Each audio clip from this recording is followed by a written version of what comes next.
Welcome to concrete learning. आज के session में हम लाइफ की फंडामेंटल यूनिट यानी कि सेल या कोशिका को जानेंगे। ये एक साइंटिस्ट हैं, इनका नाम है रॉबर्ट हुक और इनका जन्म 18 जुलाई 1635 को इंग्लैंड में हुआ और इन्हें इनके द्वारा बनाए गए माइक्रोस्कोप और सेल की डिस्कवरी के लिए जाना जाता है। अब हम समझते हैं रॉबर्ट हुक का कॉर्क एक्सपेरिमेंट। ये एक्सपेरिमेंट रॉबर्ट हुक ने 1665 में किया। तो सबसे पहले हम ये जान लें कि कॉर्क होता क्या है।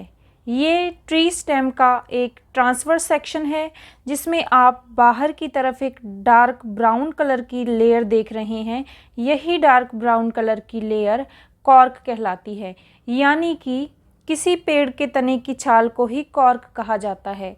रॉबर्ट हुक ने इस कॉर्क की एक स्लाइस ली और उसे माइक्रोस्कोप में देखा। अपने द्वारा बनाए गए कंपाउंड माइक्रोस्कोप में ऑब्जर्व करने पर ये स्लाइड कुछ इस तरह की दिखाई दी। जब उसे डीपली ऑब्जर्व किया गया तो इसमें छोटे छोटे कंपार्टमेंट्स दिखाई दिए। मधुमक्खी के छत्ते के जैसे दिखने वाले इन कंपार्टमेंट्स को रॉबर्ट हुक ने सेल नाम दिया। तो friends, Robert Hooke gave the term cell. बहुत बार एग्जाम्स में ये क्वेश्चन पूछ लिया जाता है कि सेल की डिस्कवरी किसने की और सेल टर्म किसने दी। तो सेल की डिस्कवरी करने और सेल टर्म देने का श्रेय रॉबर्ट हुक को जाता है। सेल एक लैटिन वर्ड है जिसका मतलब होता है लिटिल रूम।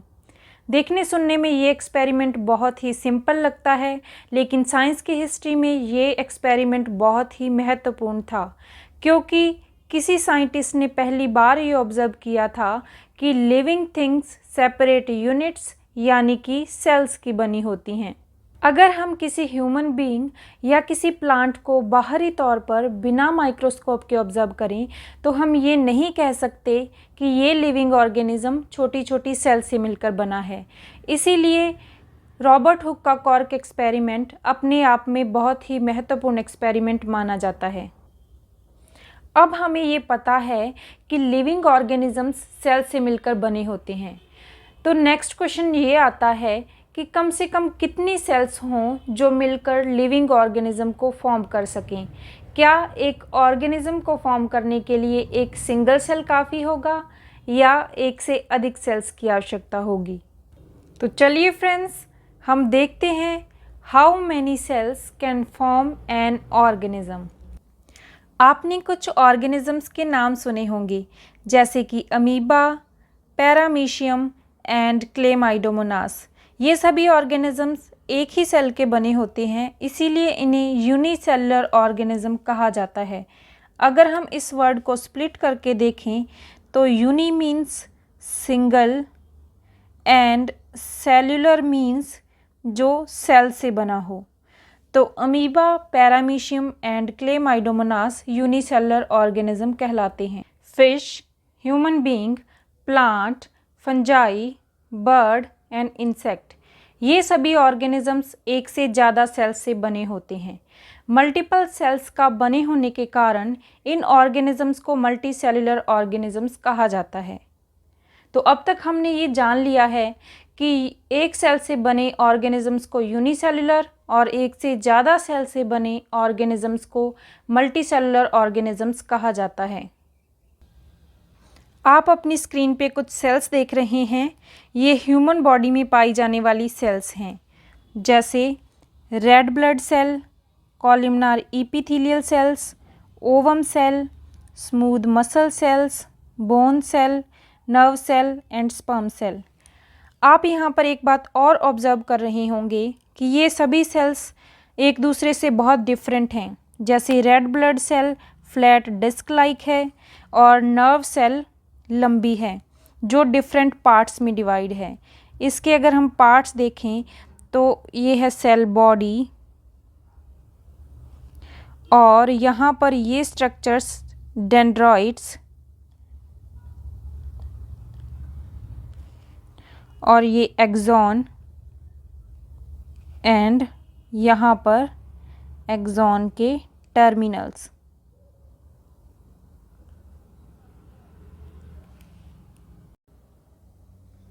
ऐसा क्यों होता है कि मल्टी सेल्यूलर ऑर्गेनिज्म में डिफरेंट टाइप की सेल्स पाई जाती हैं?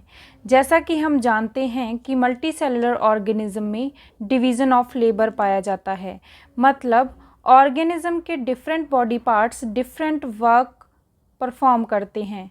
अगर हम ह्यूमन बॉडी का एग्जाम्पल लें तो ह्यूमन हार्ट ब्लड को पंप करता है और स्टमक फूड को डाइजेस्ट करता है। ह्यूमन हार्ट में मसल सेल्स पाई जाती हैं जो कि कॉन्ट्रैक्ट और रिलैक्स करके हार्ट को ब्लड पंप करने में हेल्प करती हैं, और स्टमक में सेक्रीटरी सेल्स होती हैं जो डाइजेस्टिव जूसेस सेक्रीट करती हैं और फूड को डाइजेस्ट करने में हेल्प करती हैं। इसीलिए मल्टी सेलुलर ऑर्गेनिज्म में अलग अलग फंक्शंस परफॉर्म करने के लिए अलग अलग टाइप की सेल्स पाई जाती हैं। तो चलिए फ्रेंड्स, अब हम चलते हैं सेल की स्ट्रक्चरल ऑर्गेनाइजेशन की तरफ। अब हम जानेंगे कि अगर हम सेल को माइक्रोस्कोप के अंडर स्टडी करें तो हमें कौन कौन से फीचर्स देखने को मिलते हैं। हमें सबसे बाहर की तरफ एक आउटर कवरिंग देखने को मिलती है जिसे प्लाज्मा मेम्ब्रेन कहा जाता है।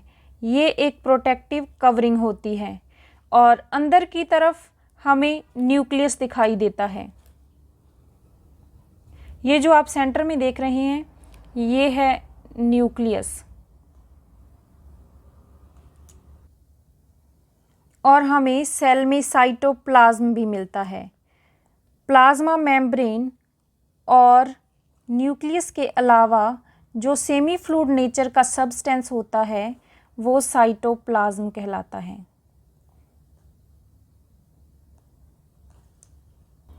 ये तीनों फीचर्स लगभग सभी प्रकार की सेल्स में मिलते हैं, लेकिन friends as we know exceptions are always there. कुछ सेल्स ऐसी होती हैं जिनमें न्यूक्लियस एब्सेंट होता है, जैसे ह्यूमन की रेड ब्लड सेल्स। आगे हम इन तीनों फीचर्स को डिटेल में स्टडी करेंगे। सबसे पहले हम समझते हैं प्लाज्मा मेम्ब्रेन। मान लीजिए ये एक सेल है और ये है सेल का साइटोप्लाज्म,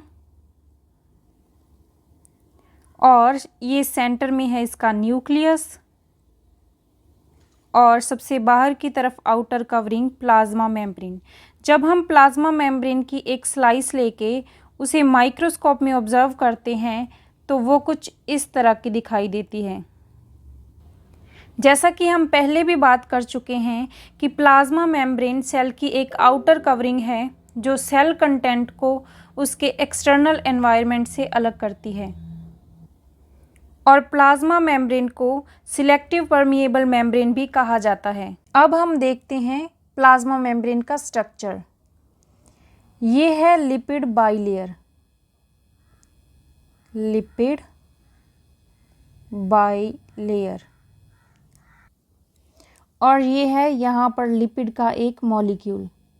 ये ऊपर की तरफ का एक मॉलिक्यूल और एक नीचे की तरफ का मॉलिक्यूल। इस तरह से लिपिड के मॉलिक्यूल्स मिलकर एक ऊपर की तरफ और एक नीचे की तरफ दो लेयर्स का फॉर्मेशन करते हैं, इसीलिए इसे लिपिड बाइलेयर कहा जाता है। लिपिड मॉलिक्यूल्स को कुछ इस तरह से दिखाया जाता है। ये है मॉलिक्यूल का हेड और यहाँ पर ये है टेल। अगर हम इनके नेचर की बात करें तो मॉलिक्यूल का हेड हाइड्रोफिलिक नेचर का होता है और उसकी टेल हाइड्रोफोबिक नेचर की होती है। अब ये हाइड्रोफिलिक और हाइड्रोफोबिक क्या है? तो हाइड्रो मीन्स वाटर और फिलिक मीन्स लविंग।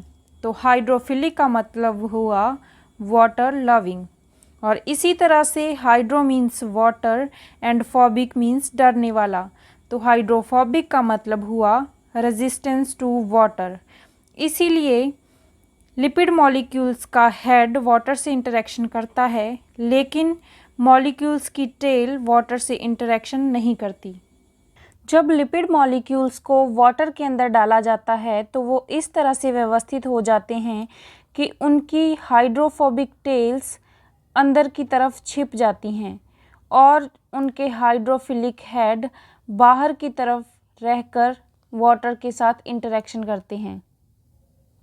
तो फ्रेंड्स, अब आपको समझ में आ गया होगा कि प्लाज्मा मेम्ब्रेन में लिपिड के मॉलिक्यूल्स बाइलेयर क्यों फॉर्म करते हैं।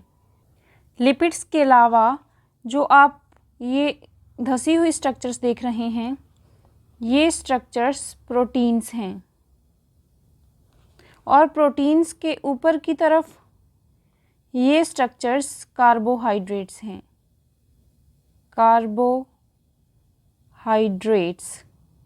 तो friends, plasma membrane lipids, proteins and carbohydrate से मिलकर बनती है।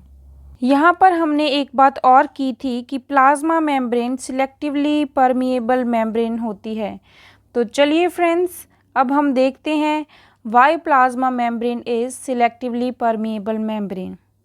तो प्लाज्मा मेम्ब्रेन कुछ सिलेक्टिव मटेरियल को ही अपने अंदर आने और बाहर जाने की परमिशन देती है, यानी कि प्लाज्मा मेम्ब्रेन की स्ट्रक्चर कुछ इस तरह की होती है कि उसमें से कुछ मटेरियल तो आर पार जा सकते हैं, लेकिन कुछ मटेरियल्स प्लाज्मा मेम्ब्रेन को क्रॉस नहीं कर सकते। इसीलिए plasma membrane selectively permeable membrane कहलाती है। Now we will learn how does the movement of substances take place into the cell and how do substances move out of the cell? किसी substance के plasma membrane के through cell के अंदर आने और cell से बाहर जाने की प्रक्रिया को समझने से पहले हमें कुछ कंसेप्ट्स क्लियर करना ज़रूरी है। इसलिए अब हम समझते हैं डिफ्यूज़न क्या है। जब मॉलिक्यूल्स अपनी हाई कंसंट्रेशन से लो कंसंट्रेशन की तरफ मूव करते हैं तो इस प्रक्रिया को डिफ्यूज़न कहा जाता है। आप इस डायग्राम में देख रहे हैं कि इस तरफ मॉलिक्यूल्स की कंसंट्रेशन ज़्यादा है और इस तरफ कंसंट्रेशन कम है, और यहाँ पर मॉलिक्यूल्स अपनी हाई कंसंट्रेशन से लो कंसंट्रेशन की तरफ मूव करते हुए दिखाई दे रहे हैं। आप इसे इस तरह से भी समझ सकते हैं कि अगर हम किसी कमरे के कोने में अगरबत्ती को जलाएं तो अगरबत्ती की महक पूरे कमरे में फैल जाती है। यही डिफ्यूज़न है। इसे एक और एग्जाम्पल से समझते हैं कि अगर हम एक ग्लास पानी में 1 चम्मच चीनी डालें तो वो चीनी पूरे पानी में एक समान घुल जाती है। यह भी डिफ्यूज़न का ही एक एग्जाम्पल है। सेल में भी प्लाज्मा मेम्ब्रेन के थ्रू कुछ मॉलिक्यूल्स अंदर की तरफ और बाहर की तरफ डिफ्यूज़ होते हैं। यहाँ पर हम समझेंगे ऑक्सीजन किस तरह से सेल में एंटर करती है। इस डायग्राम में ये प्लाज्मा मेम्ब्रेन है और ये एक्स्ट्रा सेलुलर स्पेस यानी कि सेल के बाहर का एरिया, और यहाँ पर इंट्रा सेलुलर स्पेस यानी कि सेल के अंदर का एरिया। और सेल के बाहर की तरफ ऑक्सीजन की कंसंट्रेशन ज़्यादा है और सेल के अंदर की तरफ कंसंट्रेशन कम है, जिससे एक ग्रेडियंट का फॉर्मेशन हो रहा है। जैसे जैसे टाइम आगे बढ़ता है ऑक्सीजन के मॉलिक्यूल्स सेल के अंदर प्रवेश करते हैं। जैसा कि हम जानते हैं कि मॉलिक्यूल्स अपनी हायर कंसंट्रेशन से लोअर कंसंट्रेशन की तरफ मूव करते हैं, इसीलिए ऑक्सीजन भी अपनी हायर कंसंट्रेशन से लोअर कंसंट्रेशन की तरफ मूव करती है, और कुछ समय बाद दोनों तरफ ऑक्सीजन की कंसंट्रेशन लगभग सेम हो जाती है और एक इक्विलिब्रियम मेंटेन हो जाता है। तो चलिए अब देखते हैं कि कार्बन डाइऑक्साइड किस तरह से सेल से बाहर की तरफ डिफ्यूज़ होती है। यहाँ पर सेल के अंदर की तरफ CO2 की कंसंट्रेशन ज़्यादा है और एक्स्ट्रा सेल्युलर एनवायरनमेंट में CO2 की कंसंट्रेशन कम है, इसीलिए CO2 सेल के अंदर से बाहर की तरफ मूव करेगी। तो फ्रेंड्स, CO2 भी अपनी हायर कंसंट्रेशन से प्लाज्मा मेम्ब्रेन के थ्रू लोअर कंसंट्रेशन की ओर मूव करती है। तो फ्रेंड्स, इसी के साथ हम डिफ्यूज़न का प्रोसेस समझ चुके हैं। तो चलिए अब समझते हैं ऑस्मोसिस क्या है। जब स्पेसिफिकली वाटर मॉलिक्यूल्स के प्लाज्मा मेम्ब्रेन के थ्रू डिफ्यूज़न की बात करते हैं तो इस प्रोसेस को ऑस्मोसिस कहा जाता है। ऑस्मोसिस को समझने के लिए हम सॉल्यूशंस को जान लेते हैं कि सॉल्यूशंस क्या हैं। जब किसी सॉल्वेंट में किसी सॉल्यूट को मिक्स किया जाता है तो वो सॉल्यूशन बन जाता है। कुछ देर पहले ही हमने एक सॉल्यूशन बनाया था जिसमें हमने वाटर में शुगर को मिक्स किया था। तो उस सॉल्यूशन में सॉल्यूट था शुगर एंड सॉल्वेंट था वाटर। अब नेक्स्ट हम समझेंगे हाइपोटोनिक, आइसोटोनिक और हाइपरटोनिक सॉल्यूशंस क्या होते हैं। जिन टर्म्स को हम समझने की कोशिश कर रहे हैं, hypotonic, isotonic and hypertonic solutions, ये कंपैरेटिव टर्म्स हैं। इन टर्म्स को समझने के लिए हम शुगर के 3 अलग अलग कंसंट्रेशन के सॉल्यूशंस को कंपेयर करेंगे।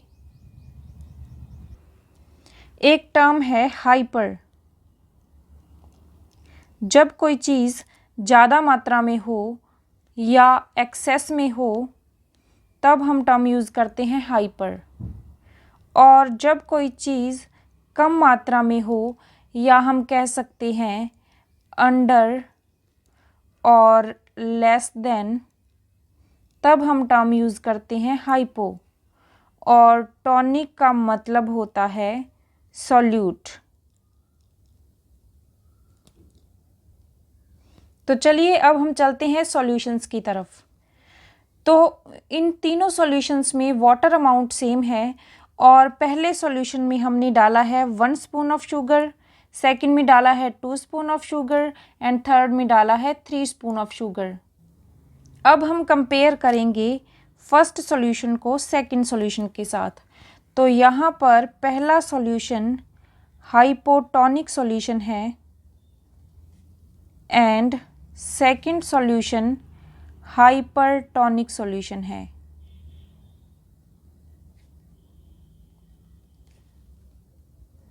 क्योंकि फर्स्ट सॉल्यूशन में टॉनिक यानी कि सॉल्यूट की कंसंट्रेशन कम है, इसीलिए सेकंड सॉल्यूशन के कंपैरिजन में इसे हाइपोटोनिक सॉल्यूशन कहा गया। और इसी तरह से सेकंड सॉल्यूशन में टॉनिक की कंसंट्रेशन ज़्यादा होने के कारण इसे फर्स्ट के कंपैरिजन में हाइपरटोनिक सॉल्यूशन कहा जाता है।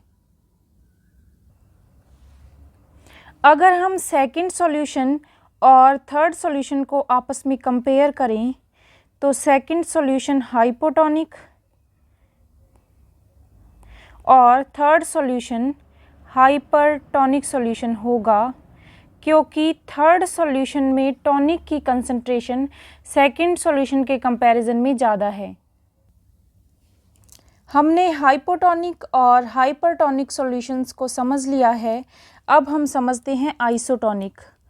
आइसो का मीनिंग होता है सेम। जब हम सेम कंसंट्रेशन के 2 सॉल्यूशंस को आपस में कंपेयर करते हैं तो वो दोनों सॉल्यूशन एक दूसरे के आइसोटोनिक सॉल्यूशंस कहलाते हैं। आई होप आपको हाइपोटोनिक, हाइपरटोनिक और आइसोटोनिक सॉल्यूशंस अच्छे से समझ में आ गए होंगे।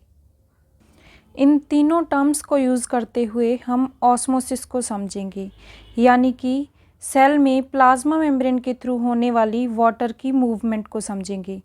रेड ब्लड सेल्स को अलग अलग कंसंट्रेशन के सॉल्यूशन में डालने पर वाटर की मूवमेंट किस तरह से होती है, चलिए जानने की कोशिश करते हैं।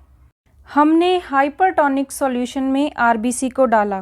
यहाँ पर हाइपरटोनिक सॉल्यूशन का मतलब है कि इस सॉल्यूशन में टॉनिक की कंसंट्रेशन आरबीसी में टॉनिक की कंसंट्रेशन से ज़्यादा है। इस सॉल्यूशन में टॉनिक की कंसंट्रेशन ज़्यादा है और वाटर की कंसंट्रेशन कम है, या हम कह सकते हैं कि वाटर पोटेंशियल कम है। और आरबीसी में टॉनिक की कंसंट्रेशन कम है और वाटर पोटेंशियल ज़्यादा है। यहाँ पर हम ऑस्मोसिस यानी कि वाटर के प्लाज्मा मेम्ब्रेन के थ्रू मूवमेंट को समझ रहे हैं। वाटर की कंसंट्रेशन आरबीसी में ज़्यादा होने के कारण वाटर अपनी हायर कंसंट्रेशन से लोअर कंसंट्रेशन यानी कि आरबीसी से इस सॉल्यूशन में मूव कर जाता है और सेल वाटर लॉस के कारण श्रिंक हो जाएगी। अब हम कह सकते हैं कि आरबीसी को हाइपरटोनिक सॉल्यूशन में रखने पर वाटर की मूवमेंट सेल से सॉल्यूशन में हो जाने के कारण सेल्स श्रिंक हो जाती हैं। नॉर्मली ह्यूमन आरबीसी इस तरह की फ्लैट डिस्क लाइक स्ट्रक्चर्स होती हैं। आइसोटोनिक सॉल्यूशन में रखने पर RBC normal shape and size में क्यों होती हैं? क्योंकि आरबीसी का internal environment and external environment में सॉल्यूट की कंसंट्रेशन सेम होती है, जिससे किसी तरह का कोई ग्रेडियंट नहीं बनता है और सेल से वाटर का लॉस नहीं होता है और सेल अपने नॉर्मल शेप एंड साइज़ को मेंटेन रख पाती है। नेक्स्ट हम हाइपोटोनिक सॉल्यूशन या प्योर वाटर में इन आरबीसीज़ को डालेंगे। इस सिचुएशन में आरबीसी में टॉनिक की कंसंट्रेशन ज़्यादा है और वाटर पोटेंशियल कम है। अगर हम बाहर के सॉल्यूशन की बात करें तो ये सॉल्यूशन हाइपोटोनिक सॉल्यूशन है, यानी कि यहाँ पर सेल के इंटरनल एनवायरनमेंट के कंपैरिजन में टॉनिक की कंसंट्रेशन कम है और वाटर पोटेंशियल ज़्यादा है। एज वी नो, वाटर अपनी हायर कंसंट्रेशन से लोअर कंसंट्रेशन की तरफ मूव करता है।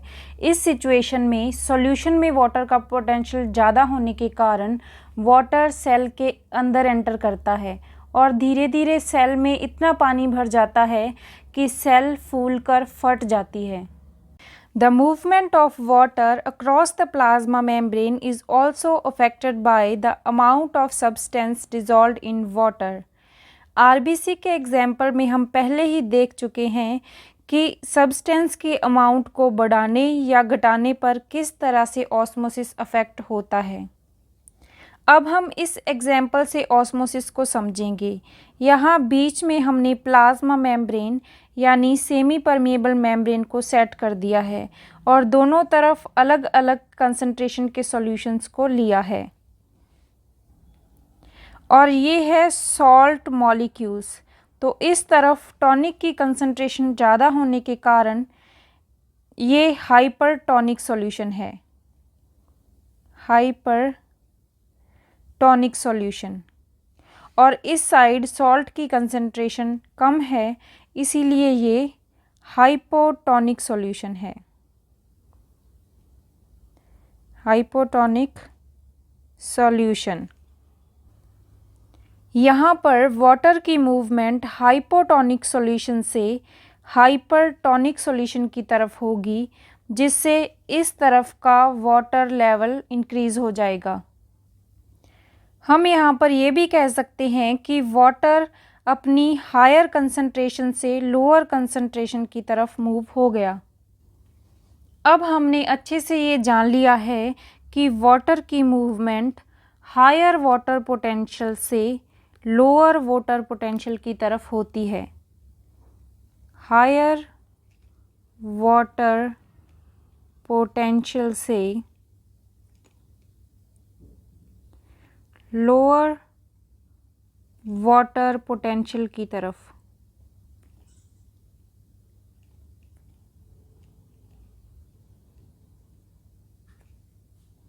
और दूसरे शब्दों में हम ये भी कह सकते हैं कि वाटर की मूवमेंट लो सॉल्यूट कंसंट्रेशन से हायर सॉल्यूट कंसंट्रेशन की तरफ होती है, हायर सॉल्यूट कंसंट्रेशन। इस तरफ सॉल्यूट की कंसंट्रेशन कम थी और इस तरफ कंसंट्रेशन ज़्यादा थी, तो वाटर की मूवमेंट लो सॉल्यूट कंसंट्रेशन से हायर सॉल्यूट कंसंट्रेशन की तरफ हुई। Thus, osmosis is the net diffusion of water across a selectively permeable membrane towards a higher solute concentration.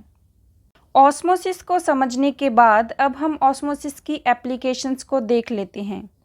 Unicellular fresh water organisms और प्लांट की सेल्स ऑस्मोसिस के through ही water को gain करती हैं और प्लांट रूट्स द्वारा वाटर का absorption भी ऑस्मोसिस का ही एक एग्जाम्पल है। सेल में गैसेस और वाटर एक्सचेंज डिफ्यूज़न के द्वारा होता है। गैसेस और वाटर डिफ्यूज़न के साथ साथ सेल को न्यूट्रिशन की भी ज़रूरत होती है, जिसे सेल अपने एनवायरनमेंट से ऑब्टेन करती है और न्यूट्रिशन के ट्रांसपोर्ट के लिए सेल को एनर्जी की रिक्वायरमेंट होती है। न्यूट्रिशन अपटेक का एक प्रकार हम यूनिसेल्युलर ऑर्गेनिज्म अमीबा में समझेंगे। तो चलिए देखते हैं अमीबा में फीडिंग प्रोसेस। जब भी कोई फूड पार्टिकल अमीबा के पास आता है तो अमीबा उसे सेंस करके स्यूडोपोडिया का फॉर्मेशन करता है और इन स्यूडोपोडिया की मदद से वो फूड पार्टिकल को अपनी बॉडी के अंदर एनगल्फ कर लेता है। इस प्रोसेस को एंडोसाइटोसिस कहते हैं। वैक्यूल फॉर्मेशन के बाद इस फूड में पाए जाने वाले कॉम्प्लेक्स मॉलिक्यूल्स को सिंपल मॉलिक्यूल्स में तोड़ा जाता है और उसके बाद इस फूड को अमीबा के अंदर डिफ्यूज़ कर दिया जाता है और जो वेस्ट मटेरियल होता है उसे बॉडी के बाहर एक्सोसाइटोसिस कर दिया जाता है। फ्रेंड्स, हमने यहाँ तक प्लाज्मा मेम्ब्रेन और प्लाज्मा मेम्ब्रेन के थ्रू होने वाले गैसेस, वाटर और न्यूट्रिशन के एक्सचेंज को समझ लिया है। अब हम सेल की एक और बाउंड्री को समझेंगे और वो बाउंड्री है सेल वॉल। तो प्लांट सेल्स में प्लाज्मा मेम्ब्रेन के साथ साथ एक और रिजिड आउटर कवरिंग होती है जिसे सेल वॉल कहा जाता है। सेल वॉल प्लाज्मा मेम्ब्रेन के बाहर की तरफ होती है। जैसा कि हम इस डायग्राम में देख रहे हैं कि यहाँ पर ये है सेल मेम्ब्रेन जो कि अंदर की तरफ है और सेल मेम्ब्रेन के बाहर की तरफ सेल वॉल को दिखाया गया है। सेल वॉल मेनली सेल्यूलोज की बनी होती है और सेल्यूलोज एक कॉम्प्लेक्स सब्सटेंस होता है जो प्लांट सेल्स को स्ट्रक्चरल स्ट्रेंथ प्रोवाइड करता है। हमने ऑस्मोसिस को एनिमल सेल्स यानी कि रेड ब्लड सेल्स में स्टडी किया था। अब हम प्लांट सेल्स में भी ऑस्मोसिस को स्टडी करेंगे क्योंकि यहाँ पर एक एडिशनल स्ट्रक्चर सेल वॉल भी प्रेजेंट है। जब हम सेल को हाइपोटोनिक सॉल्यूशन में रखते हैं यानी कि ऐसा सॉल्यूशन जिसमें टॉनिक की कंसंट्रेशन कम है और वाटर का पोटेंशियल ज़्यादा है, इसीलिए बाहर वाटर पोटेंशियल ज़्यादा होने के कारण वाटर सेल के अंदर चला जाता है और सेल फूल जाती है और सेल की इस कंडीशन को टर्जिड कहा जाता है। जब हम सेल को आइसोटोनिक सॉल्यूशन में रखते हैं यानी कि इस सिचुएशन में बाहर की तरफ और सेल के अंदर की तरफ सॉल्यूशन की कंसंट्रेशन सेम होगी, जिससे सेल में से पानी जितना बाहर जाएगा उतना ही पानी अंदर की तरफ चला जाएगा, यानी कि सेल एक इक्विलिब्रियम में है। तो इस कंडीशन में सेल को फ्लैसिड सेल कहा जाता है। जब हम सेल को हाइपरटोनिक सॉल्यूशन में डालते हैं यानी कि ऐसा सॉल्यूशन जिसमें टॉनिक ज़्यादा है और वाटर का पोटेंशियल कम है, तो इस कंडीशन में वाटर अपनी हायर कंसंट्रेशन से लोअर की तरफ यानी कि अंदर से बाहर की तरफ मूव करेगा और इससे सेल का प्रोटोप्लाज्म सिकुड़ जाता है, लेकिन सेल की जो वॉल होती है वो वैसी की वैसी रहती है और सेल की इस कंडीशन को प्लाज्मोलाइज्ड कहा जाता है। प्लांट सेल के साथ साथ फंजाई और बैक्टीरिया में भी सेल वॉल प्रेजेंट होती है। तो चलिए देखते हैं कि इन सेल्स में सेल वॉल होने के क्या फ़ायदे हैं। हमने एनिमल सेल का एक एग्जाम्पल लिया था जिसमें हमने सेल्स को हाइपोटोनिक सॉल्यूशन में रखा था। इससे सेल के अंदर पानी जाता है और पानी सेल में इतना भर जाता है कि सेल फूलकर बस्ट हो जाती है। जब हम प्लांट सेल को हाइपोटोनिक सॉल्यूशन या बहुत डाइल्यूट सॉल्यूशन में रखेंगे तो सेल ऑस्मोसिस के थ्रू वाटर को अपटेक करेगी, धीरे धीरे स्वेल हो जाएगी और सेल वॉल के अगेंस्ट प्रेशर बिल्डअप करेगी।